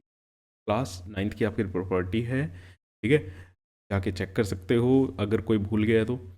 चलो ये दो क्वेश्चन बढ़िया थे। नेक्स्ट क्वेश्चन हैं, if 1 plus sine square theta is equal to 3 sine theta cos theta, prove that tan theta is equal to 1/2 और 1। तो देखो tan theta की यहाँ पे दो वैल्यू आ रही हैं, दो वैल्यू आ रही हैं, तो सिंपल सिंपल सी बात मुझे समझ आ रही है कि यहाँ पे कोई ना कोई क्वाड्रेटिक बनेगी, क्योंकि देखो अभी मैंने आपको बताया जब भी आप ट्रिग्नोमेट्री करते हो, क्वेश्चन करते हो, तो बैक एंड में आप अपने दिमाग में क्या चला के रखा करो भाई, अलजेब्रा चला के रखा करो।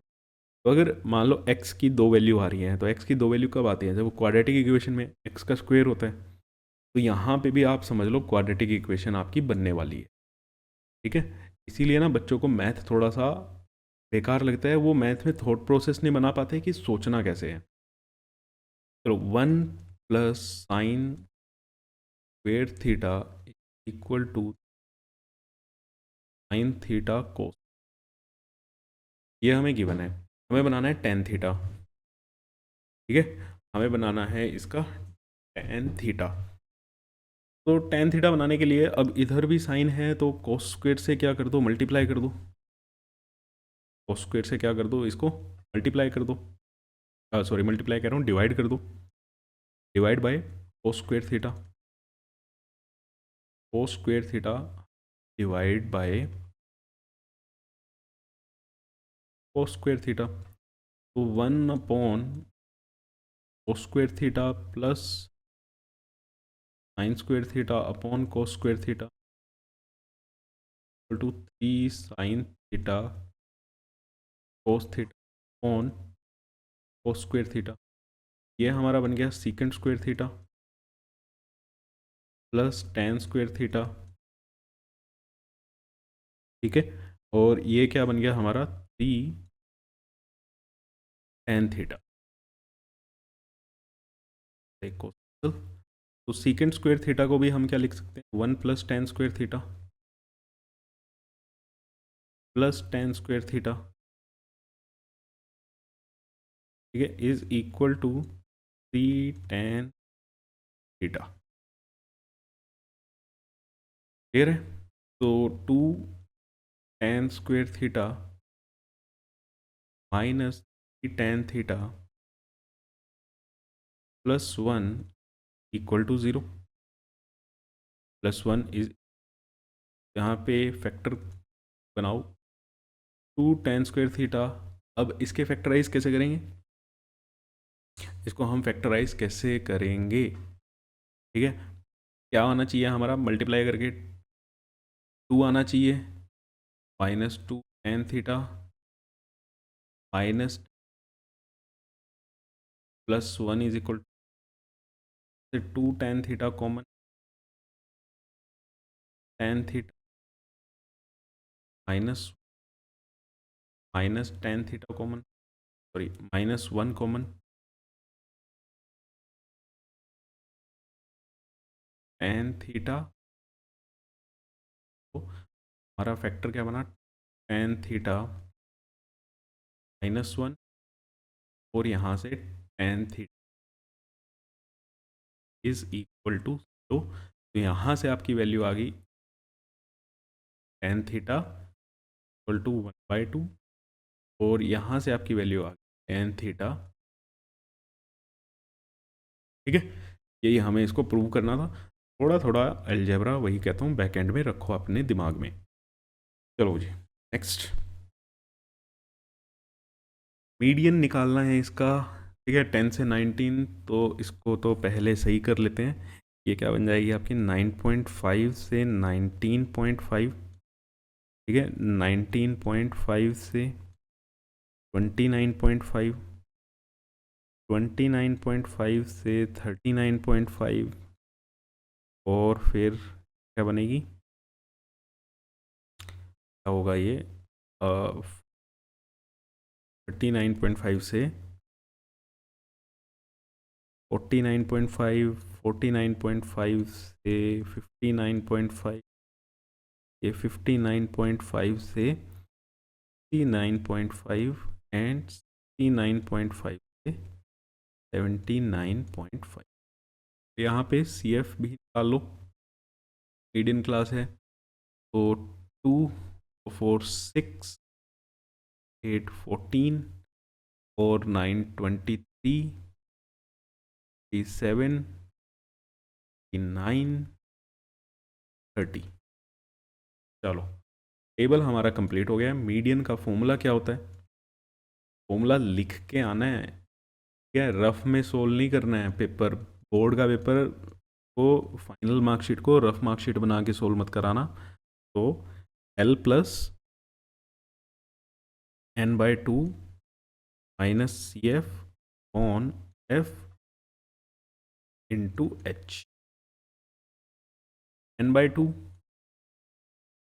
क्या आ गया हमारा 15, 15 से ऊपर क्या है 23, 23 वाली जो क्लास हुई ये हमारी क्या बन गई, मीडियन क्लास।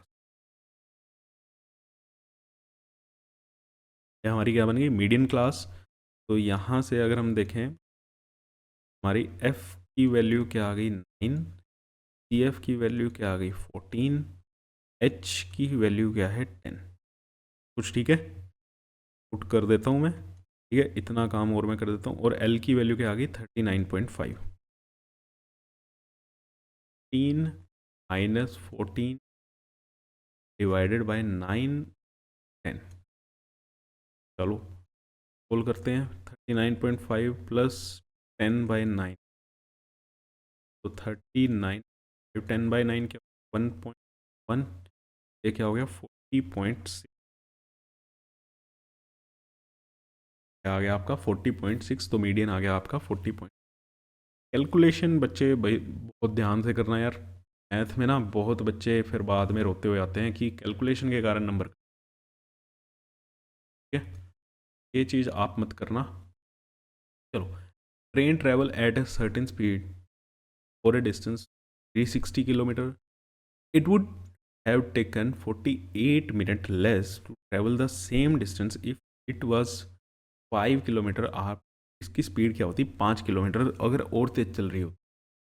चलो कोई बात नहीं, नहीं चली 5 मिनट लेट हो जाएंगे, कोई फ़र्क नहीं पड़ता, 5 मिनट पहले घर से निकल जाना भाई अपने, ठीक है, कभी बोर्ड के एग्ज़ाम में आप भी लेट हो जाओ। तो अगर हम मान लेते हैं स्पीड v से चल रही थी,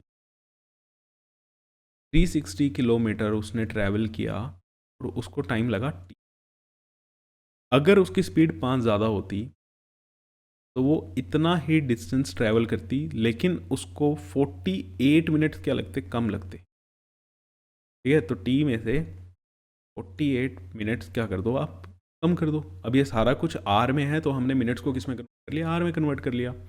यहाँ से इक्वेशन क्या बनती है आपकी, ठीक है, टाइम की इक्वेशन बनाए, डिस्टेंस अपॉन स्पीड 360 पहले वाले से on v minus 360 on v plus 5 is equal to 48/60। इन दोनों का डिफरेंस कर लिया आपने टाइम का, ठीक है, क्योंकि टाइम हमारे को पता नहीं है, दो दो वेरिएबल हम लेके नहीं चल सकते। टाइम हमने निकाल लिया, ठीक है, डिस्टेंस अपॉन स्पीड करके तो माइनस करा, तो ये आया कि कम दी हुई है। इसमें कैलकुलेशन बहुत लंबी जाएगी, बड़े बड़ी वैल्यूज़ दिख रही हैं। तो 40/60 को हम क्या लिख सकते हैं 4/5। चलो 360 इंटू बी प्लस 5, गलती हो गई है यहाँ पे, माइनस का साइन आएगा, B plus 5 minus V square plus 5v is equal to 4 by, ये कैंसिल। अब हमारा क्या होगा, 350 × 36, 350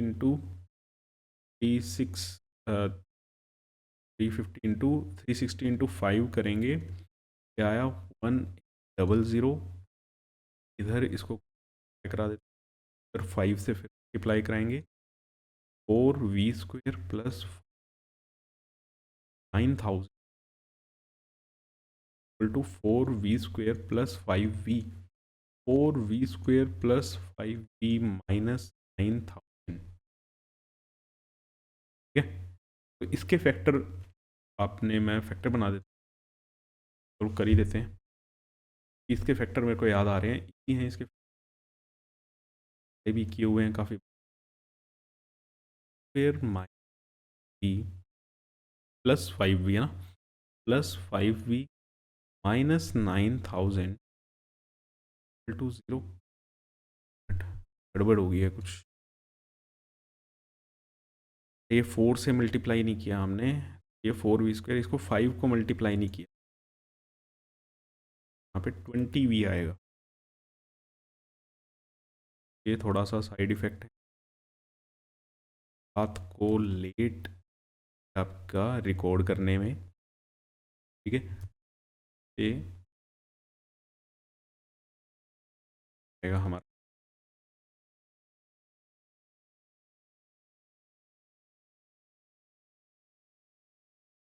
20v, ये 4, तो 4 कॉमन लें तो v² plus 5v minus 5 equal to 0, फिर प्लस इसके फैक्टर आएंगे 40v minus 45v minus 250, this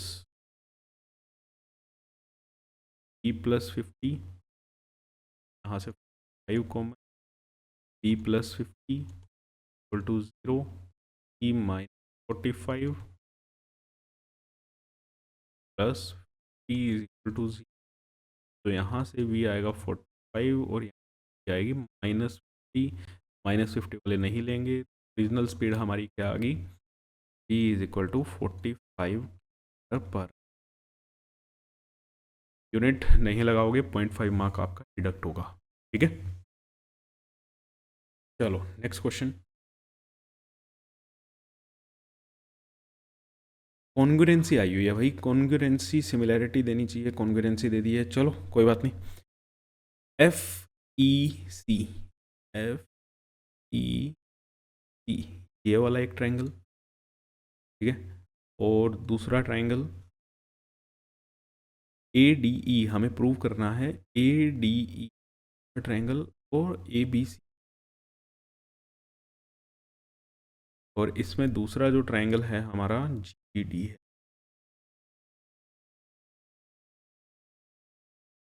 चलो ये ट्रायंगल हमें कॉन्ग्रुएंट दे रखे हैं, अगर ये ट्रायंगल कॉन्ग्रुएंट हैं, ठीक है, यहाँ से अगर ये ट्रायंगल कॉन्ग्रुएंट हैं तो कॉन्ग्रुएंसी क्या कहती है, अगर दो ट्रायंगल कॉन्ग्रुएंट हैं तो उनकी साइड्स क्या होंगी, इक्वल होंगी। साइड्स इक्वल होंगी तो मीन्स हम यहाँ से ये क्या कर सकते हैं, EC और DB को हम यहाँ से इक्वल कर सकते हैं। ठीक है, और हमें दिया हुआ है angle 1 is equal to angle 2 भी है, एंगल 1 और एंगल 2 है, तो यहाँ से हम AD और AE को इक्वल कर सकते हैं, और AD और AE इक्वल हैं, DB और EC इक्वल हैं, तो हमारा रेशो ले लो, ठीक है, तो भी पैरेलल हो जाएंगे। चलो रेशो ले लेते हैं इनकी, कई तरीके से कर सकते हो, हम यहाँ से ये कर सकते हैं AD अपॉन DB, ये कह दो आप, इक्वेशन 1 और इक्वेशन 2 को हमने क्या कर दिया, डिवाइड कर दिया, हमारी आ गई इक्वेशन 1, यह आ गई, ठीक है, AD upon DB is equal to AE upon EC, अगर ऐसा है तो यहाँ से डी ई और बी सी क्या हो जाएंगे, पैरेलल हो जाएंगे, कन्वर्स ऑफ बीपीटी।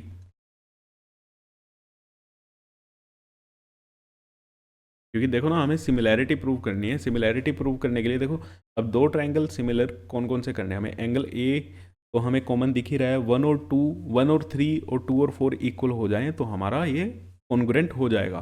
तो वन और थ्री और टू और फोर इक्वल करने के लिए हमें डी ई और बी सी को क्या करना पड़ेगा, पैरेलल करना पड़ेगा, जो हमने कर दिया।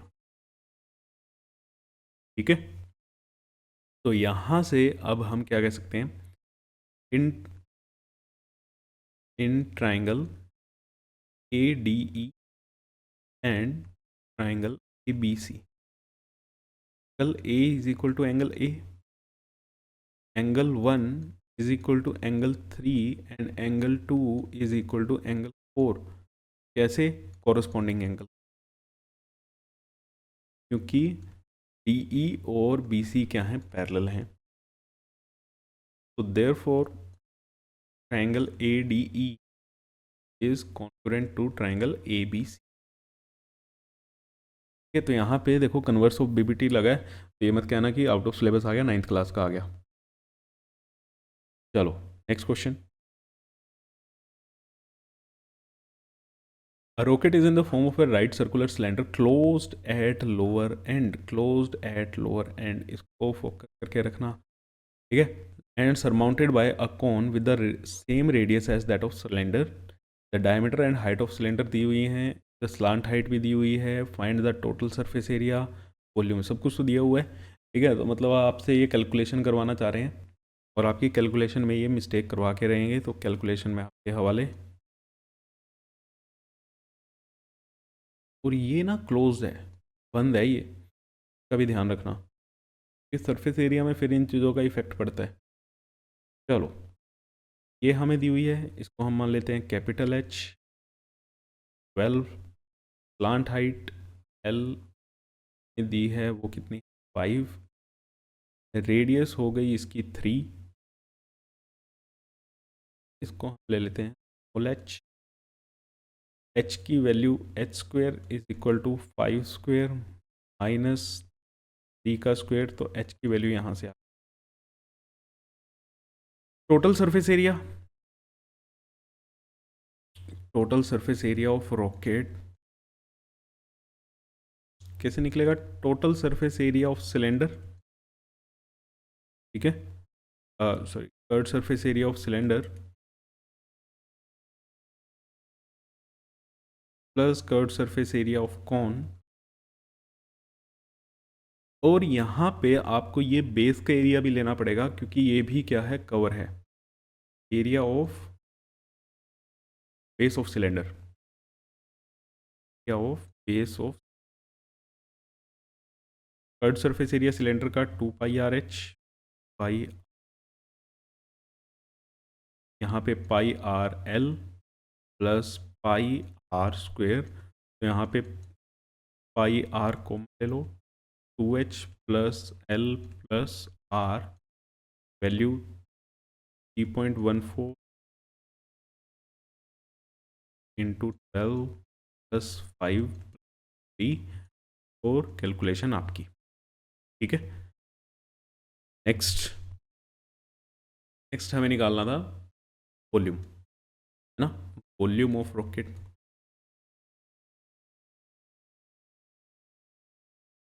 तो वो तो सिंपल है, वॉल्यूम ऑफ सिलेंडर और वॉल्यूम ऑफ कौन,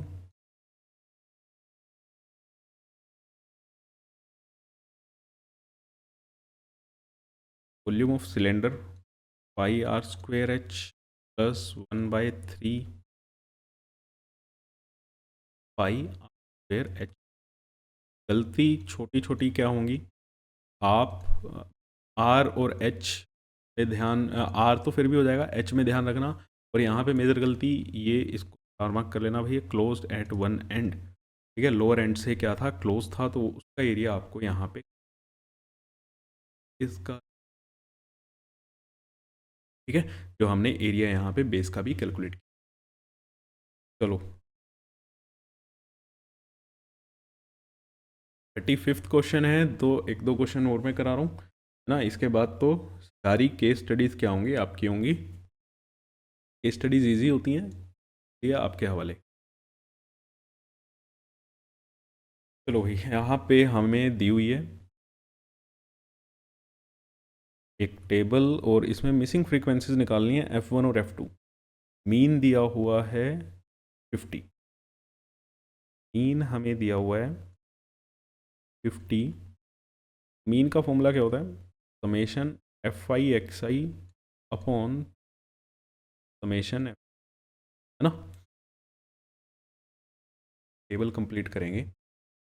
चलो, तो पहले तो इसका हम XI निकाल लेते हैं। XI कितना होगा, मिडल वैल्यू यहाँ पे क्या आ जाएगी, 10, 30, 70 या 90। और FI XI एक टेबल बना, ये 170 F1 और ये कितना होगा 1600 हो गया। ये 70 F2, 19 इंटू 9 क्या करें 171। तो समेशन FI मीन का फॉर्मूला हमारा XI अपॉन, ठीक है। तो समेशन FI तो हमारे पास है, समेशन फ्रीक्वेंसीज टोटल दी हुई हैं 120। का सम भी कर लेते हैं, यहाँ से इक्वेशन आ जाएगी हमारी 32 प्लस 20 51 और ये 68 प्लस F1 आ गई। ये टोटल कितने के बराबर है, 120 के। और समेशन FI XI 1700, ये कितना हो गया 300,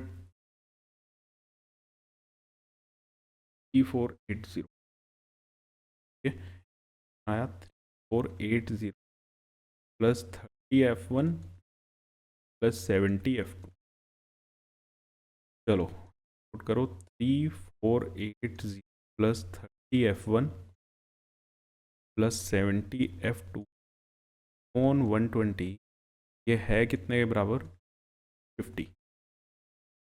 3480 plus 30 F1 plus 70 F2 equal to 1000। 30 F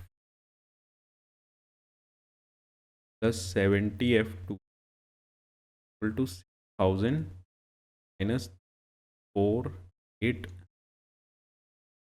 क्या आएगा 30 F1 plus 70 F2 equal to कितना बनेगा ये 5। 3 F1 plus 7 F2 is equal to, एक इक्वेशन ये आ गई हमारे पास और एक इक्वेशन थी हमारे पास, क्या था वो, F1 प्लस F2 8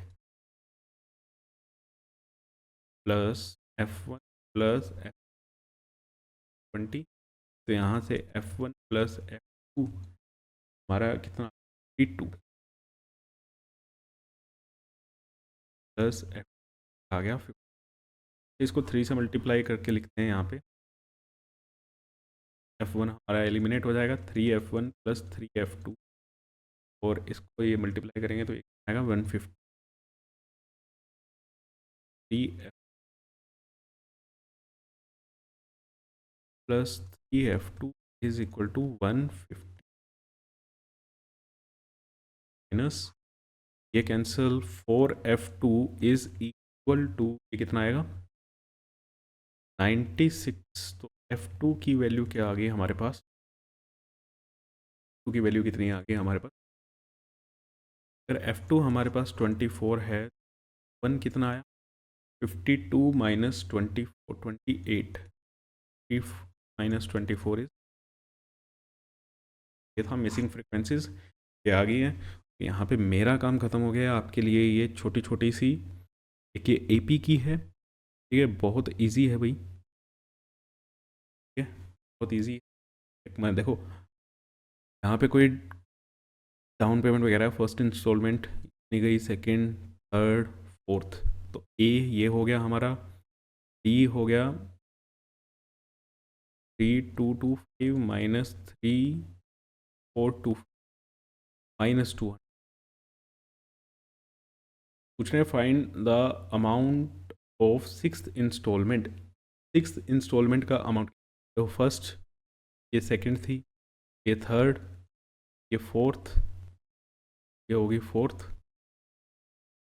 फिफ्थ, इसमें से 200 रुपये कम कर दो, 2625। सिक्स, इसमें से 200 रुपये कम कर दो, 2425। ये कैलकुलेट वैसे ही नहीं करने की जरूरत पड़ रही है। 425 amount paid in 15 instalments. S N का फॉर्मूला लगा लेना भाई, ठीक है, S15 निकाल लेना।